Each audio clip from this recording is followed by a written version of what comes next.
హల్లెలూయా. Good morning. మరొక రోజు మన దేవుని మాటలతో మనం హెచ్చరించబడడానికి, ఆదరించబడడానికి, దీవించబడడానికి ఆయన జీవము కలిగిన వాక్యాలు ధ్యానిద్దాం. రెండొక చిన్న ప్రార్థన. పరిశుద్ధుడా, నీకు వందనములయ్యా. మరొకసారి మా జీవిత గమ్యం మేము ఎరిగినట్లుగా, మా జీవిత పరమార్థాన్ని మేము గుర్తించినట్లుగా, మా జీవిత బాధ్యతను మేము గ్రహించినట్లుగా మాతో మాట్లాడమని క్రీస్తు నామములో అడుగుచున్నాను తండ్రి. ఆమేన్. దేవుని స్తోత్రం. ఎలా ఉన్నారండి? తెల్లవారింది కదా, ఏదైనా పని ఉందా? చాలా పనులు ఉన్నాయంటారా? ఏదైనా చేయాలని ఉందా? చాలా చేయాలనుకుంటున్నాను అంటారా? ఏమైనా చేశారా అని సాయంత్రం అడిగితే ఏం చెప్తారు చెప్పండి? వాళ్ళు అనుకున్నవన్నీ సాధించాను అని చెప్పగలరా? ప్రారంభించినవన్నీ ముగించాను అని ధైర్యంగా చెప్పగలరా?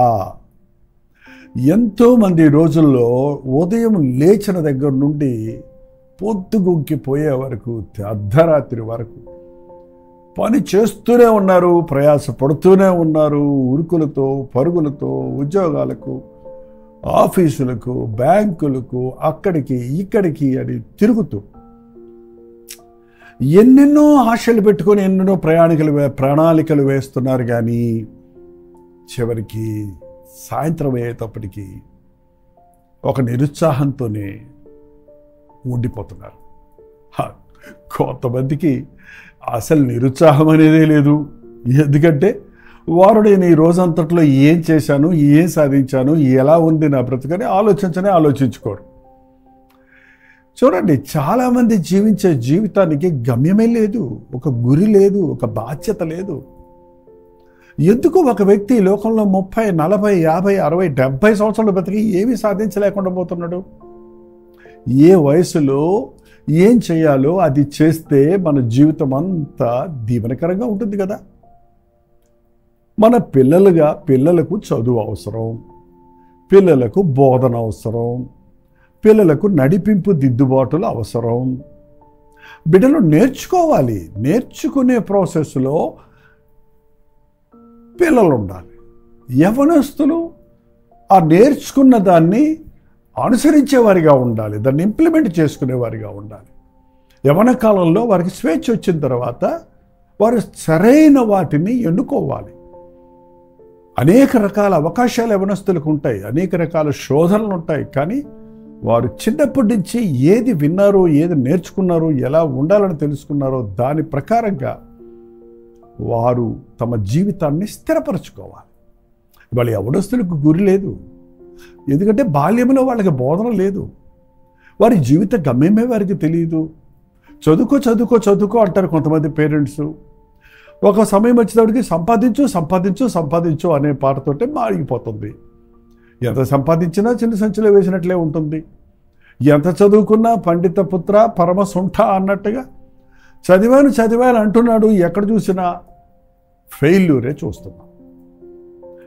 కారణం ఏంటి? ఈ 1 yearలో ఈ కోర్సు ముగించాలనే ఒక గురి లేదు.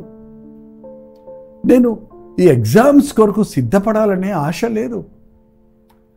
నా వయసు పెరుగుతుంది, తగినంత బాధ్యత నేను తీసుకోవాలి అని గమ్యం లేదు. పెళ్లి చేయి అంటారు, పెళ్లి చేసుకుంటారు. పెళ్ళైన తర్వాత అయినా నేను వివాహితుడినయ్యాని, నేను నా భార్య బిడ్డలను పోషించుకోవాలి, నా కుటుంబాన్ని కట్టుకోవాలి, అది ఇంగిత జ్ఞానం లేదండి ఇవాళ.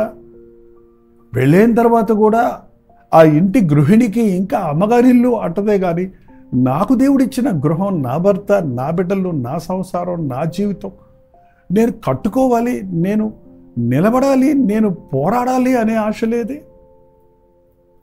అందుకని చూడండి, ఎన్ని వివాహిత కుటుంబాల్లో సమాధానం లేదు, ఉఫ్ అంటే ఊడిపోయే బాంధవ్యంగా ఉంటున్నాయి. సరే, బిడ్డలు పుట్టిన తర్వాత అయినా కనీసం తల్లిదండ్రులు భయామే. ఇప్పుడు చిన్నపిల్ల చేష్టలేంటి, మనకి లోకాశలేంటి, శరీరాశలేంటి, లోక సంబంధమైన ఆర్భాటాలేంటి?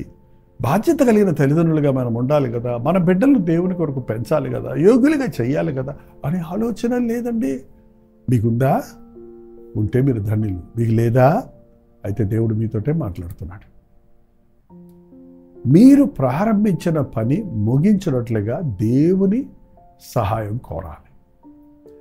చూడండి, మన ప్రభుత్వాలు వచ్చినప్పుడు, కొత్త ప్రభుత్వాలు వచ్చినప్పుడు ముఖ్యంగా చాలా సంస్కరణలు చేయడానికి ఆశిస్తారు. అక్కడ ఫౌండేషన్ వేసాము, ఇక్కడ దీనికి ఫౌండేషన్ వేసాము, ఇన్ని కోట్లకి ఇక్కడ ఒక ప్రాజెక్టు ప్రారంభించాము, ఇక్కడ ఒక శంకుస్థాపన చేశాము, అక్కడ ఒకటి చేశాము, ఇక్కడ ఒకటి చేశాము అంటారు. నిజమే, కానీ ఎన్ని అనుకున్నవి సాధించింది? తన ప్రభుత్వ కాలంలో ఎన్ని ముగించారు అని లెక్కలేసుకుంటే ఎక్కడేసెవరా గొంగలంటే అక్కడే ఉన్నట్టు ఉంటుందండి. వ్యక్తిగత జీవితాలు అలాగే ఉంటున్నాయి, దేశ పరిస్థితులు అలాగే ఉంటున్నాయి. ప్రపంచంలో ఎవరిని చూసినా మనుషుడు సోమరివాడిగా, నిర్లక్ష్యపరుడుగా, ఒక ప్రణాళిక లేని, ఒక యోగ్యత లేని, బాధ్యత లేని వ్యక్తిగానే మారిపోతున్నారు. మీరు దేవుని బిడ్డలైతే, మీరు విశ్వాసులైతే, మీరు క్రీస్తు రక్తంలో కడగబడిన వారైతే వృధా అయిన జీవితం చాలిక. దేవుడు మీ కొరకు కలిగి ఉన్న ఉద్దేశాలు మీరు ఎరగటం నేర్చుకోవాలి. ఆయన మనకు తోడు ఉన్నప్పుడు మనము చేయనదంతా సఫలమవుతుంది. ఇవాళ చాలామంది మాట్లాడతారండి, అప్పుడప్పుడట దేవుడు మనల్ని చూస్తున్నాడంట. ఒకసారి చూడండి, ప్రసంగి గ్రంథము 7వ అధ్యాయము 8వ వచనములో, కార్యారంభము కంటే కార్యాంతము మేలు. ఒకటి ఆరంభించటం ముఖ్యం కాదు, దాన్ని ముగించటం మంచిది. ఎన్నో ప్రారంభిస్తున్నాం, ఎన్ని ముగిస్తున్నాం? ఎన్నో చేయాలని అనుకుంటున్నాం, ఎన్ని చేసి ముగించగలుగుతున్నాం? ఎన్నో చేయాలని ఎన్నో మాటలు మాట్లాడుకుంటున్నాం, ఎంతో ప్రయాసపడుతున్నాం, కానీ ఏమి చివరికి సాధిస్తున్నాం అన్నది మనం పరిశీలించుకోవాలండి. ఇర్మియా గ్రంథంలో 8వ అధ్యాయము 6వ వచనములో, నేను చెవియొగ్గి వారి మాటలు విని ఉన్నాను, పనికి మాలిన మాటలు వారు ఆడుకొనుచున్నారు. పొద్దున్న లేచిన కాడి నుంచి సాయంత్రం దాకా ప్లాన్స్ మాత్రం బ్రహ్మాండంగా ఉంటాయండి మనకి. అబ్బో, ఇది చేస్తా, అది చేస్తా, ఇది చెయ్యి, అది చెయ్యి, ఇలా చెయ్యి, అలా చెయ్యి. గంటల తరబడి బోధించే నాయకులు ఉన్నారు, బోధకులు ఉన్నారు, చెప్పేవాళ్ళు ఉన్నారు, తల్లిదండ్రులు ఉన్నారు. ఏంటంటే ఇలా ఉండాలి, అలా ఉండాలి అని అనుకునే వాళ్ళు ఉన్నారు. మాటలు కోటలు దాటుతాయంట, కాలు గడప దాటుతుంటదని. మాట్లాడుతూ మాత్రం అబ్బా అయిపోయింది పని అనుకుంటారు. నీ అదంతలో పని నేను చేసి ముగించేస్తానంటారు చూడండి. అదంతా అయిపోయింది పో అంటారు చూడండి. బట్ చివరికి వచ్చేటప్పటికి అది ప్రారంభమే అవ్వదు. మాటల్లోనే సమయం అంతా అయిపోతుంది, పనులకు సమయం ఇవ్వని వారిగానే ఉంటున్నారు. నేను చెవియొగ్గి వారి మాటలు విన్నాను, వారు ఏం మాటలు మాట్లాడుకుంటున్నారు? పనికి మాలిన డంబాలు మాట్లాడుకుంటున్నారు, పనికి మాలిన మాటలు మాట్లాడుకుంటున్నారు. నువ్వు ఏం చేసావురా అంటే వాడేం చేశాడనే ప్రశ్న వేస్తాడు. నువ్వు ఇలా చేసావేంటంటే మరి నువ్వెలా చేసావు అని ఎదురు ప్రశ్న వేస్తాడు. ఎంతసేపు ఈ ఆర్గ్యుమెంట్ చూడండి, వాదనలు చూడండి. ఇవాళ ఏ పరిధిలో చూసినా ఇంటిలో భార్యాభర్తల మధ్య వాదన, బిడ్డలకు తల్లిదండ్రులకు మధ్య వాదన, రాజకీయవేత్తలైతే ఇక వాదన. అబ్బో, ఎంత ఆర్భాటాలు!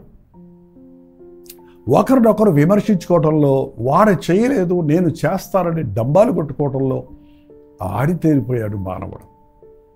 చెప్పటం సులభం అండి, చేయటం కష్టం. చెప్పటం నోటితో చెప్పడమే కదా, చెయ్యాలంటే మనసు పెట్టి చెయ్యాలి కదా. నేను చెవియొగ్గి వారి మాటలు ఆలకించాను, వారి పనికి మాలిన మాటలు మాట్లాడుకుంటున్నారు. నేనేమి చేసినని చెప్పి తన చెడుతనముల గురించి పశ్చాత్తాపడువాడు ఒకడునూ లేకపోయాను. నేనేం చేశాను? ఈ సందర్భానికి, ఈ గొడవకి, ఈ గాబరాకి, ఈ గందరగోళానికి కారణం ఏంటి? ఈ నిస్పృహకు, ఈ నిస్సహాయ స్థితికి, ఈ యొక్క విఫలతకు కారణం ఏంటి? నా తప్పేమైనా ఉందా? నేనేమైనా తప్పు చేశానా అని తప్పు జరిగినప్పుడు, పనులు జరగనప్పుడు, పని ఫలించినప్పుడు పరిశీలించుకుంటారండి. సాధారణంగా ఒక యుద్ధంలో ఒకరు ఓడిపోతే ఓడిపోయామని కూర్చొని అడవటం కంటే ఎందుకు ఓడిపోయాము అన్నది అనలైజ్ చేస్తారు. ఏ విషయంలో మనం అజాగ్రత్తగా ఉన్నాం, ఏ విషయంలో సిద్ధపాటు లేకున్నాం, ఈసారి గెలవాలంటే ఏవి లోపాలు సరిచేసుకోవాలి, ఏ విషయాలు జాగ్రత్త పడాలి అని గ్రహించుకుంటారు. మన మాటల్లో ఏదైనా యోగ్యమైన మాటలు ఉన్నాయా, ప్రయోజనకరమైన మాటలు ఉన్నాయా? ఒకడు విఫలుడయ్యాడు అని మనం మాట్లాడుకుంటున్నప్పుడు అటువంటి విఫలత నాలోకి రాకుండా నేను ఎలా జాగ్రత్త పడాలి అనే ఆలోచన మీకుందా? చూడండి, ఒకే జీవితం మనకి ఇవ్వబడింది. ఈ జీవితంలో ఏం చేస్తామో అదే మిగులుతుంది. అది కూడా ఈ జీవితంలో దేవునిని మహిమపరిచే దేవుని చిత్తమును ఎలా నెరవేర్చామో దానిని బట్టి మన శాశ్వతమైన మరణము తర్వాత ఉన్న జీవితానికి ప్రతిఫలం ఉంది. అనేక జీవితాలు మనకు లేవండి. దేవుడిచ్చిన జీవితాన్ని సద్వినియోగపరచుకోవాలి. కారణభూతుడు అన్నట్లుగా ప్రతి ఒక్కరిని ఒక కారణముతోనే దేవుడు పుట్టించాడు. ఒక పని కొరకే పుట్టించాడు. ఒక పని కొరకే ఆయన రక్తమిచ్చి కొనుక్కున్నాడు మనల్ని. ఎంతోమంది ఇంకా యేసు ప్రభు రక్షణ లేని వారు ఉన్నారండి. మీరు ప్రభువుని ఎరిగిన వారిగా ఉన్నారంటున్నారు కదా, విలువ పెట్టి కొనబడిన వారు కదా, ఆయన రక్తము చిందించి మిమ్మల్ని వెండి బంగారముల కంటే విలువైన విశేషమైన పరిశుద్ధ రక్తము ద్వారా మీరు విమోచించబడ్డారు కదా. ఎందుకొరకు మీరు కొనబడ్డారు? ఎందుకొరకు మీరు విమోచించబడ్డారు? మనొక షాపింగ్కి వెళ్ళి కొన్ని వస్తువులు కొనుక్కున్నామంటే ఎందుకు కొనుక్కుంటామండి? అవి పెట్టెలో పెట్టి దాచుకోవటానికా, లేక వాడుకోవటానికా? అవి మూటగట్టి ఎక్కడో పడేయటానికా, లేకపోతే అనుదినము వాడుకోవటానికా? దేవుడు మనల్ని విడిపించింది ఆయన మనల్ని వాడుకోవటానికి. ఆయన ఆలోచనలు, ఆయన ఉద్దేశాలు నీలో పెట్టి నీ ద్వారా ఆయన కార్యాలు జరిగించాలని ఆశపడుతున్నాడు. రక్షించబడిన ప్రతి ఒక్కరూ దయచేసి గురిగలిగి బ్రతకండి. ప్రతిరోజు పడక్కు వెళ్లే ముందు ఈరోజు నేను ఏం సాధించాను, ఎంతమందికి క్రీస్తుని గురించి చెప్పాను, ఎంతమందిని ప్రభు ప్రేమతో పలకరించాను, ఎంత పని చేసి నా పొట్టపోషణ కొరకు నేను సంపాదించాను, ఎంత నేను సాధించాను, నేను పొద్దునుంచి ఇప్పుడు దాకా పుస్తకం ముందు పెట్టుకున్నాను, ఎంత చదివాను, ఏం నేర్చుకున్నాను, బైబిల్ పట్టుకొని కూర్చుంటున్నాను, ఈ బైబిల్లో భక్తిని ఎంత నేర్చుకుంటున్నాను, 3 నెలలు అయింది, 6 నెలలు అయింది, 6 సంవత్సరాలు అయిపోతుంది, నా బ్రతికి ఎక్కడుంది భక్తిలో అని ఎప్పటికప్పుడు మనం పరిశీలన చేసుకోవాలి. యేసుప్రభు ఈ లోకంలోనికి వచ్చి కేవలం 33.5 సంవత్సరాలు ప్రతిరోజు ఆయన దినచర్యను చూస్తారండి. నేను సమరయ మార్గంలో వెళ్ళవలసి ఉంది. అక్కడ ఒక సమరయ స్త్రీ జీవితంలో విరక్తి చెందిన స్త్రీని రక్షణలో నడిపించాలి. నేను గెరాసీన దేశముడు వెళ్ళవలసి ఉంది. అక్కడ దెయ్యముల చేత పీడింపబడుతున్న వారిని విడిపించి 10 గ్రామాలకు తీవ్రకరంగా చేయవలసి ఉంది. నేను పలానా ప్రాంతాలకు వెళ్ళవలసి ఉంది. అక్కడ నానా విధములైన రోగముడు స్వస్థపరచవలసి ఉంది. నేను ఆ కొండ ఎక్కవలసి ఉంది. ఆ కొండ మీద కూర్చున్న వారికి పరలోకపు సందేశాలు అందించవలసి ఉంది.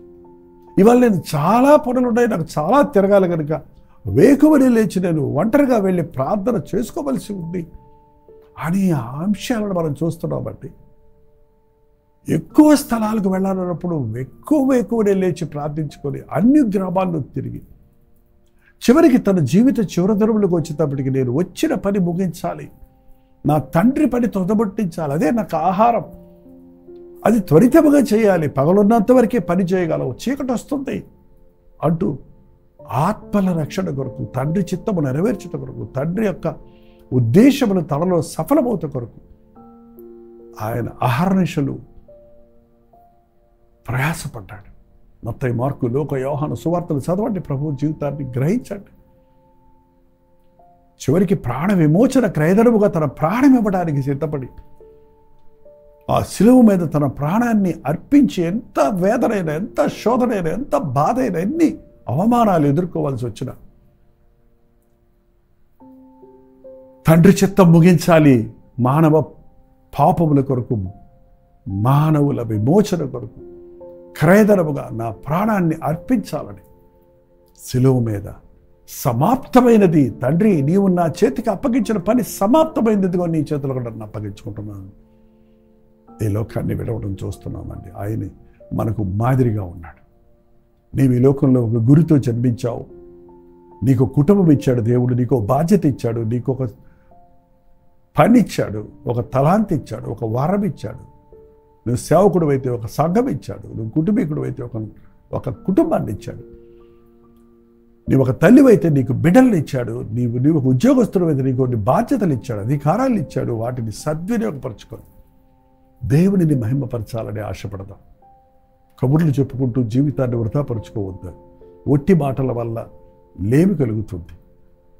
పగటి మాటలు పనికి చేయటం, రాత్రి మాటలు నిద్రకు చేయటం అన్నట్టు ఊరికే మాటలతో బ్రతుకును నింపుకోక చేతల్లో క్రియలు చేసి ప్రభు ఆశించినది నెరవేరుద్దాం. అప్పుడు మనం చేయనదంతా సఫలమవుతుంది. దేవుని నూరంతల ఫలమును చూస్తాం. ప్రార్థన. పరిశుద్ధుడ, ప్రేమగల తండ్రి, ఎక్కడ చూసినా మాటలతోనే, కబుర్లతోనే అనవసరమైన వ్యాఖ్యానాలతో, వాదనలతో మనుషులు ఒకరికొకరు హాని చేసుకుంటూ ఏమీ సాధించిన వారిగానే మిగులుతున్నారే.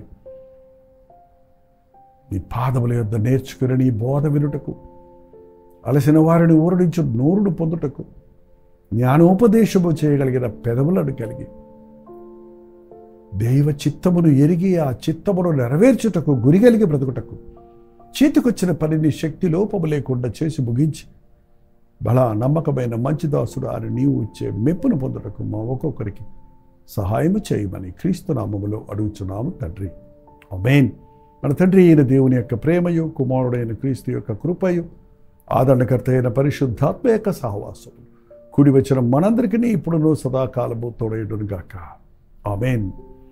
దేవుని స్తోత్రం. మీ ప్రార్థన వసతులు భారాలు 9540 నెంబర్కి, మీరు ఇతర దేశాల్లో ఉంటే 9100 నెంబర్కి టెక్స్ట్ లేక వాయిస్ మెసేజ్ ద్వారా వాట్సాప్ పెట్టండి. మీ పక్షంలో ప్రార్థిస్తున్నాం, మీరు కూడా ప్రార్థించండి.